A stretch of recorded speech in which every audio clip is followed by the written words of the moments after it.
Alright, so tuloy-tuloy na tayo ka-partner Eileen with our very special guest, ang owner po mismo ng Tufalicious Food Manufacturing, ang ating bisita, si Vincent Ian Christopher de la Cruz from Iloilo. Pero ngayon ay nandito siya at nagpapakilala ng ating produktong peanut butter. Alright, yung hanging mo, partner Eileen. Yes, Ian. Ano yung mga challenges na na-encounter mo sa pagpapatakbo ng negosyo at paano mo ito isa-isang nalampasan?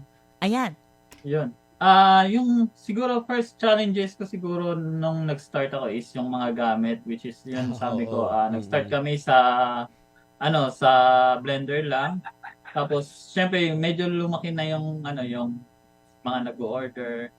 So yung kailangan namin na gawin is medyo marami na. So yung problema sa namin sa gamit is hindi kayang tapusin kaagad yung isang gawaan. At the same time, may din ako, may full-time job ako sa isang manufacturing company din siya. Para sa matustusan din yung mga needs sa business ko, business side ko. So, nalampasan namin yun siguro dahil din sa tulong ng mga pamilya ko na sila yung tumutulong sa akin, gumawa. Pag alam nila na pagod na ako, sila naman yung gagawa. Pero yung pagluluto, sa akin talaga naka-assign yung pagluluto kasi. Yung pagtitimpla. Pagtimpla ng products or yung kung gaano na, kung okay na ba yung mani para pwede na siyang i-grind, parang ganun. Tapos, isa pang na-encounter namin na issue or yung problem namin along with the way is yung sales. Sa unang open namin is dumami siya. After mga ilang months, bumaba yung sales namin. So, doon ako nag-isip ng ibang idea kung paano namin papalaki pa yung sales namin. So, yung ginawa ko, pag after office, nag-iikot kami sa mga tindahan kung pwede namin ibenta yung peanut butter like mga bakery shops. So, nagdadala kami ng free taste tapos papatikim namin tapos ibebenta namin sa kanila or tumatanggap kami ng consignee. So, iiwan namin sa kanila tapos pag may nabenta sila, nang may kita sila. Ganon. So lahat ng mga strategy na pwedeng makatulong to promote your peanut butter, ginawa mo. Yes. Pero Ian, have you tried? Kasi may mga guest din kami in the past na naging panahon dito na nakatulong sa kanila yung pag-join sa mga bazaar na kinakandak ng isang ahensya ng ating gobyerno. Have you tried to join them?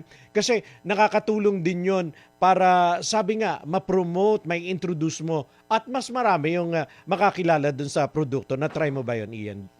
Actually, hindi ko pa siya na-try, pero planning pa lang namin na mag-join sa mga bazaar na ganyan. Siguro, this year, magta-try kami na makapasok doon kasi medyo maraming requirements bago doon makapasok. So, inaayos I'm referring ko to pa din DTI, yung bazaar ng DTI. Oo. Yan. So, inaayos pa namin yung mga documents ng mga ng company hopefully, namin para very soon maayos mo kasi makakatulong ng malaki sa pagpopromote ng produkto yung pag-join dyan. Ian, by the way, concentrated ka na ba dito or you're still working on the side pa rin ba itong business? Kasi isa yun sa mga medyo mahirap kasi hilig ko, negosyo ko. So parang it needs not only 100% of your time. Kumbaga, sa ngayon... kailangan mo 200. Oh, 200. Nagtatrabaho ka pa ba or for now, ay devoted now, ka na dito? Kasi hindi ko pa naman siya kayang itususan ng base lang sa kita namin kasi nagsa-start pa lang. So, in case na may problema, dapat may ipon pa. So, nag-work pa ako side. Pero, naka-break. Paggabi, focus ako sa company, sa personal ko na business. Pag umaga, sa trabaho ka. Work sa trabaho. Pero, naman, yung business hindi naman napapabayaan. It's just a matter of time management. Kumbaga, nama-manage mo naman yung time. Nama-manage pa naman. That's very good. Kasi nga, kumbaga, minsan kasi, ang ganitong personal na negosyo ay nangangailangan din ng personal supervision, Ian. At least you're working and at the same time, mayroon kang sapat na panahon din naman. Kasi kailangan makita mo rin yung in and outs nitong business mo. So your family ang kasama mo dito. Yes po. Mm. So, Bali, pag kunwari, nasa work ako, sila yung nakano sa bahay, sila magdi-deliver, sila yung bibili ng mga ingredients ko. Tapos, i-ready na nila yung mga gamit pagdating ko ng Ayun. Sabado. Yun, gagawin na namin, ganun. so at least na maganda kasama mo yung magulang mo. Etong hawak ko ngayon, Ian, is ilang grams ba ito? Yung mga botelya kasi napakaganda nung maganda, attractive na. When it comes to labeling in yung presentation is maganda na to. So may mas malaki ba dito or eto na yung isang size lang yung inyong peanut butter? Sa ngayon po, isang size pa lang po Okay. kami, 450 grams po siya. Mm-mm. Ayun, mga partner Eileen, isang size pa lang pero dalawa ito, yung sabi ko nga ito yung classic and yung isang less sugar. Oo. Ayan. So, sino-sino na ba yung distributor mo o meron ka na bang talagang suki na sinusuplayan sa mga produkto nyo po? Sa mga suki ko, mga friends at saka sa office. Pero meron akong almost 10 na wholesaler at reseller, tapos mga consignee. Nasa 20 ata yung total nila lahat po. Ano naman yung mga requirements ng mga gustong mag-reseller o maging consignee dito sa business mo? Actually, sa reseller namin is kailangan mo lang mag-order ng 30 pieces na bottle. Sa wholesaler namin, required namin is 50 pieces na bottle. Tapos sa consignee namin, wala kaming requirements masyado kung ilan yung kailangan na ibigay, ilan yung kunin mo. Pero kailangan lang namin ng business permit ng kung saan mo ititinda yung products. Tapos contract lang ng consignee. Yan lang siya. Okay. So, sa nais maging consignee o maging reseller, distributor, abay, pwede na kayong bumisita sa Facebook ni Tofalicious. Ayan, or hanapin si Ian sa kanyang sariling Facebook. Active ka naman siguro, kapartner Ian, di ba? Yes, ma'am. Meron lang akong tanong kasi kapag food, meron talagang expiry date, di ba? Expiration At date. expiration. Usually mga ilang taon o buwan yung expirations nito para lang malaman ng mga nagkikinig na mga taga-subaybay natin. Actually, manufacturing date pa lang po yung nakalagay dyan. Oo, nakita namin. Yung sa expiration kasi hindi namin nilagyan ng mga preservative. So, tinitesting pa namin kung gaano siya katagal ma-expire. Manual testing kasi yung sa amin na ginagawa. So, yung current ngayon is 6 months siya. Okay pa naman siya. 6 months na nakaseal. Tapos, consume 1 month before pag nabuksan na siya. Matagal pa iyan actually yung 1 month. Alam mo ba itong ganito? 3 almusal lang to. Sa 3 almusal lang at saka pandesal. Kumbaga, nothing to worry when it comes to expiration kasi hindi mo naman ito patatagalin . Kumbaga, the moment na mabuksan mo ito, parang na-addict ka na kahit nga hindi almusal. Parang any time of the day, pag may tinapay ka at natikman mo ito, hahanapin mo. Nasa may peanut butter. Kasi alam mo, ideally, sa mga Pinoy, mahilig snack sa umaga, snack. Sa hapon, snack na naman, ka-partner Tony. Hanggang sa gabi, may midnight snack pa yan. Diba? Yeah. Sa mga kilala ko nga, kinakain na lang nila yung peanut butter minsan kahit wala nang tinapay. Isa ako dyan, Ian. And sabi ko nga kay ka-partner Eileen kanina, Ian, before na mag-start tayo dito sa program, na isa ito sa mga unang-unang palaman na nakilala ng mga Pilipino bago pa yung mga social nating spread ngayon. Ito na yung naunang kilala. Kaya I'm sure hindi ka may hirapan na ipakilala ito. Matikman lang nila, definitely they will like it at wala nang problema. Pero ang isa sa mga sabi nga ikinagaganda ng produkto is the quality of your mani na ginigiling para so medyo doon ka critical. Kailangan kasi na Yes.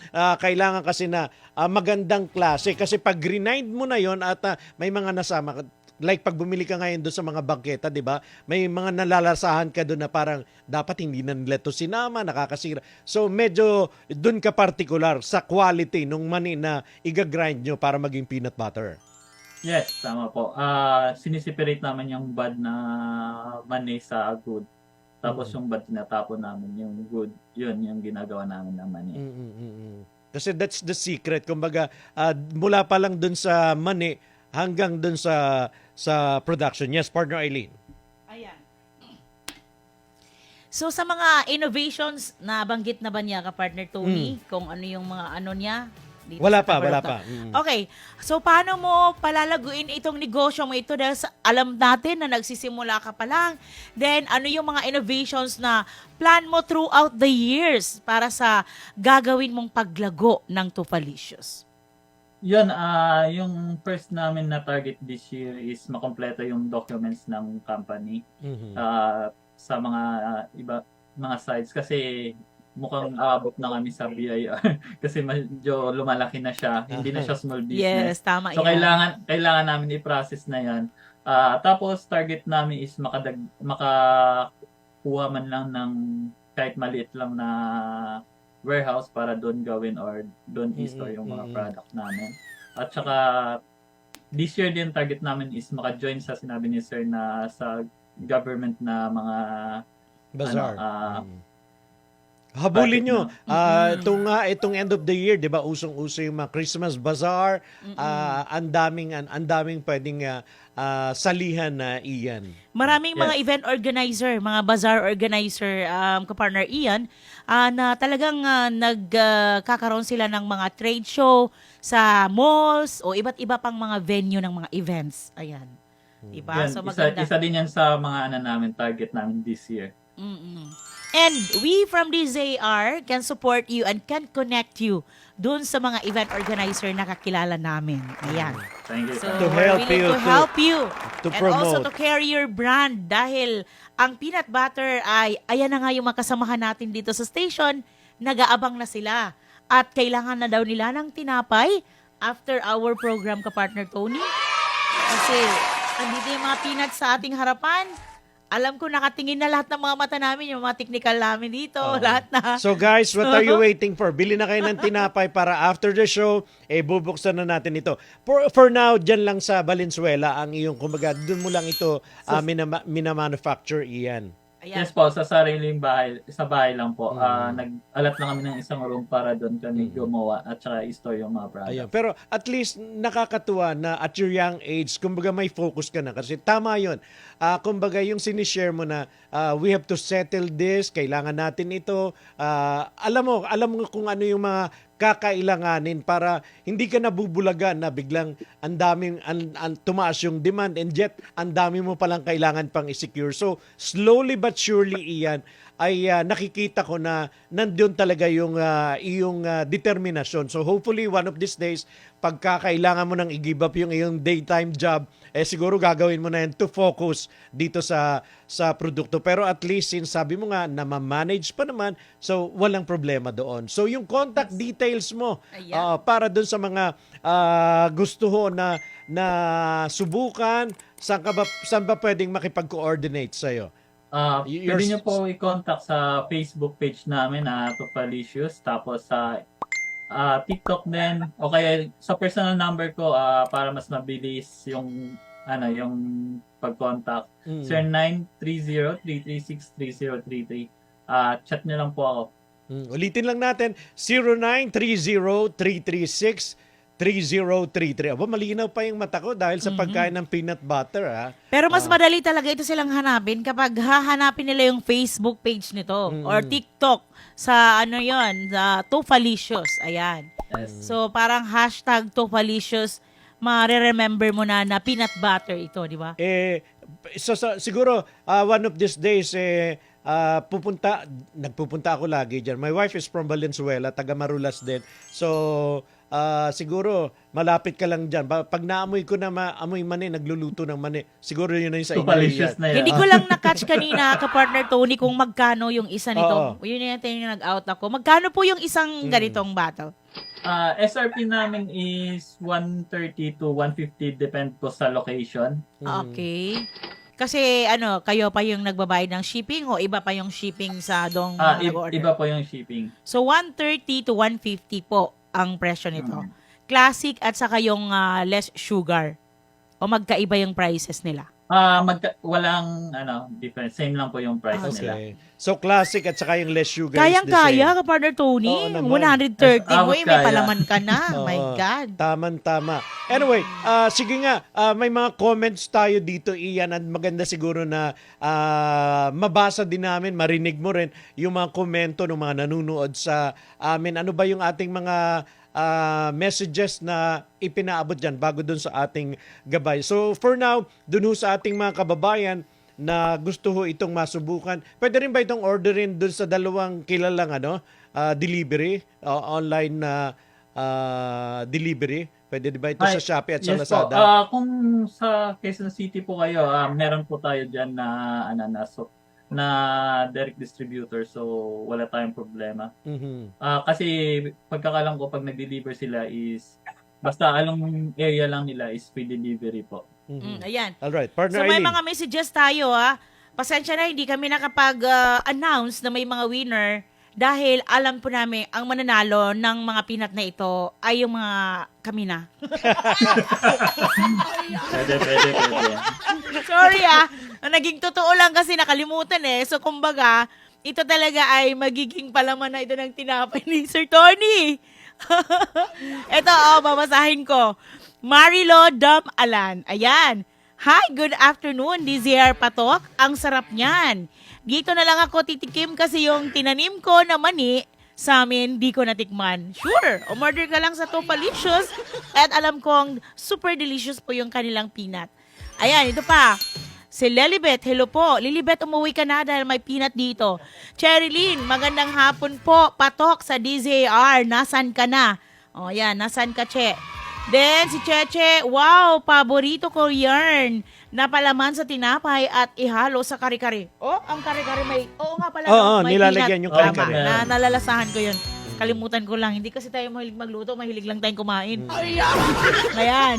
Pero Si Monica, kare-kare. Jack, makakatikim ka at isa ka sa mga nanalo, Monica. Uy, peanut, ang sarap na palaman. Ihanda mo na ang tinapay dyan, Monica.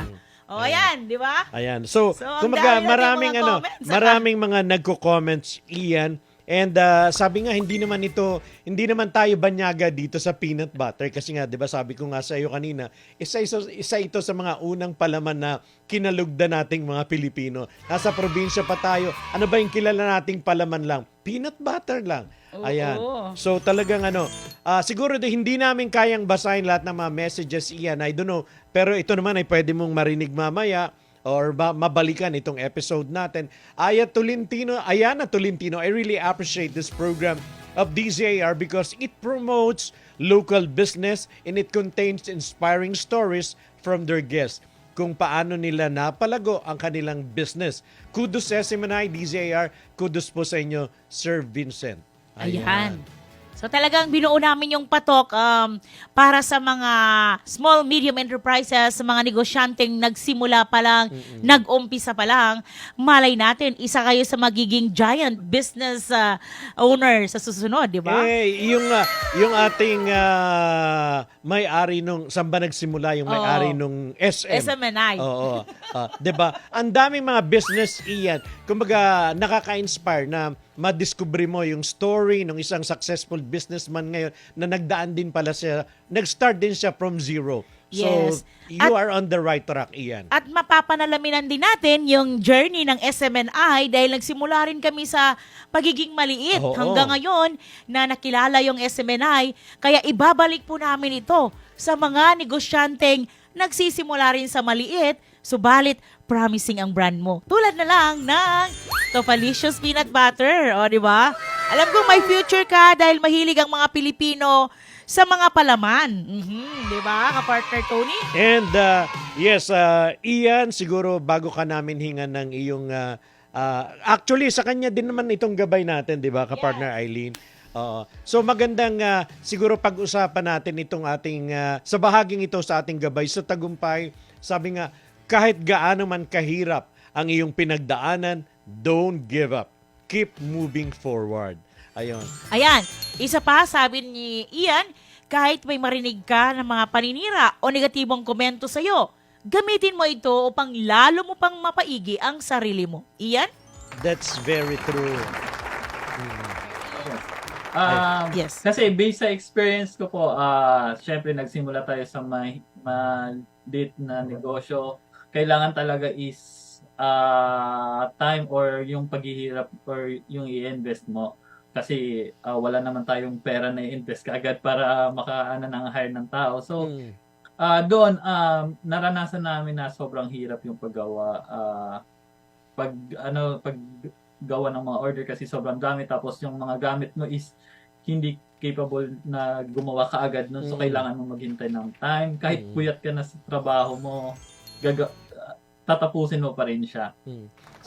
So, yun lang yung sinasabi ko na kahit gaano kahirap yung pinagdadaanan mo, keep moving forward lang. Makakamit din natin yung tagumpay sa huli. Oo. And, yes. And isa ka nga dun sa mga magandang ehemplo na, 'di ba? Ganun naman talaga, you have to try until wag yung nag-try ka, nag-fall ka, umayaw ka na. Kasi sabi nga, yun daw swerte, hindi sumasama doon sa mga loser, doon sa mga madaling umayaw. So, ganun po talaga, i-expect nyo na maaring hindi pa ito. So, keep on trying. Sabi mo nga, moving forward. Kasi kung siguro sumuko ka doon sa first 2 tries mo, baka wala tayong masarap na peanut butter Ian ngayon. Yes, Yeah. gawang Pinoy pa.